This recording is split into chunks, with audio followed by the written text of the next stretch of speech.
Hello, so you join me at the London Motor Show and I'm joined by the lovely Amanda McLaren from, well, McLaren. So Amanda is the brand ambassador. So tell me about a little bit more about what your job entails and what your kind of normal day-to-day duties would be. Well, it's a difficult question because no 2 days are the same. Okay. So the focus of my role really is to sort of make the link between the history and the heritage of the company and the current product. So that entails events such as this, Yeah, of course. Various national and international motor shows and events, some of our lifestyle events, some of our customer track days and things, so what we call our pure events, and then hosting guests and customers to the McLaren Technology Centre, the McLaren Production Centre. Wow, so, a busy lady. Very busy. Fantastic. So obviously there's quite a few supercar brands out there. So what would you say, what would be the one definitive aspect that separates McLaren from other brands such as Ferrari, Lamborghini, Aston Martin, etc., etc.? They're better. I mean, so many things go into making our cars better than anyone else's. You know, the whole design philosophy, form equals functions, the racing pedigree, the carbon fibre chassis that is the heart of each car, so that gives it the fantastic power to weight ratio that they have.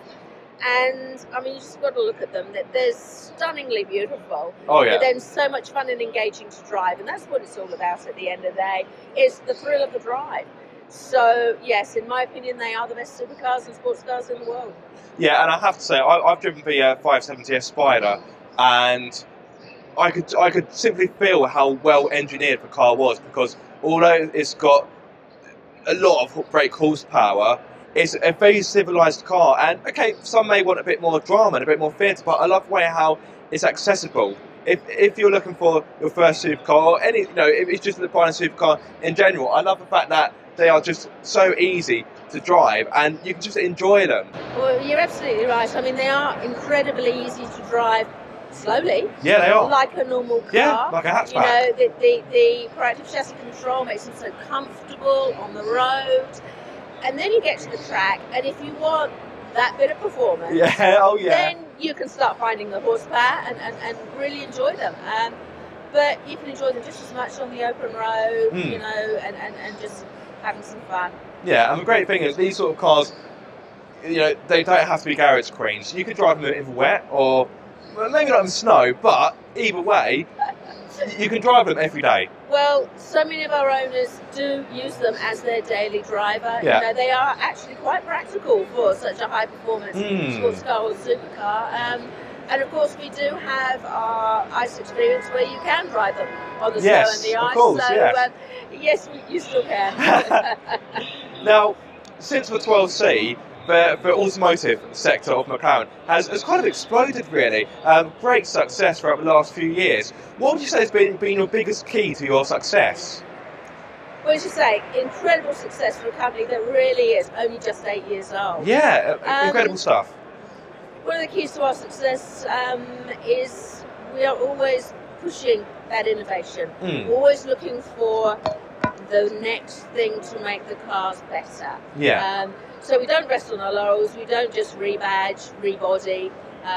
So the innovation and the engineering of our cars is something that makes them really stand out.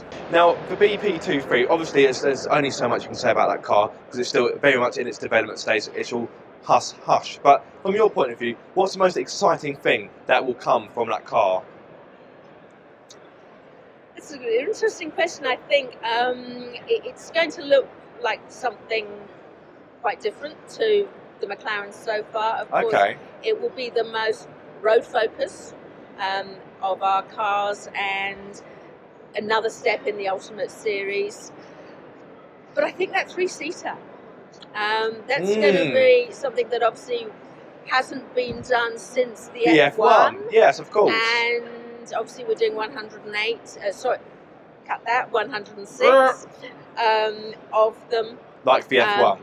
Because that's how many F1s. So we're not recreating the F1, but McLaren DNA runs through our products, and so strands of that DNA, the three-seater position, the number that we're making, So it's going to be a very exciting car and something quite different to what we've done so far. And it's going to be the most powerful hybrid production car, is it not? That's right, and it's going to be the fastest McLaren road car to date. So yes. Wow, exciting stuff. Now, talking about more current cars for Senna. Now, it's got I wouldn't say controversial design, maybe divisive is the best way of putting it. So when the car was launched, did you have any fears about how it would be received? So it's quite an interesting look. Personally, I didn't. I mean, our cars are designed with form equals function, and the Senna is the most track-focused car. And so with the downforce that was needed, yes, the car does look quite different. What I have found is that the people that didn't like it when they saw the photos of it have loved it when they've seen it in person. I believe it's a car that you actually do need to see to appreciate, and then you can start seeing all the detail and actually putting it together and realising what an incredible piece of design and engineering that car is. Yeah. Shame you haven't got a Senna here actually. That'd be quite incredible. But talking about the cars you have got here, or all the cars that you've been able to experience whilst you've been in your role, what would you say has been your most memorable drive in a McLaren?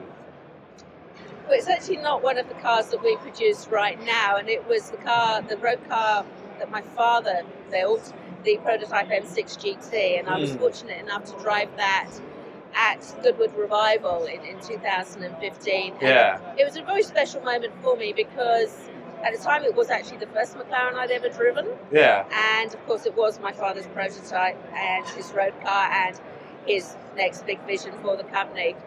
But anytime I'm fortunate enough to be able to drive one of these, it's a fantastic experience. I love getting in our cars. I love just sitting in them. The interiors are wonderful. But to be able to experience them out on the road and be fortunate enough to drive them, and across the range, you know, that the 570 GT is quite different from the 720S, but both just wonderful experiences. So I'm happy whenever I'm in a McLaren car, really.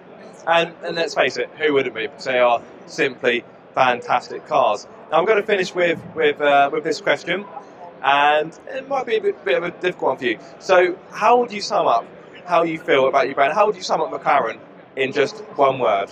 Proud. Proud. There we are. Well, Amanda, it has been an absolute pleasure. Thank you so much for your time. I wish you all the best with Senna and the BP23 and all the other wonderful cars that you have in your range. Thank you so much. Thank you. It's been a pleasure. Really appreciate it.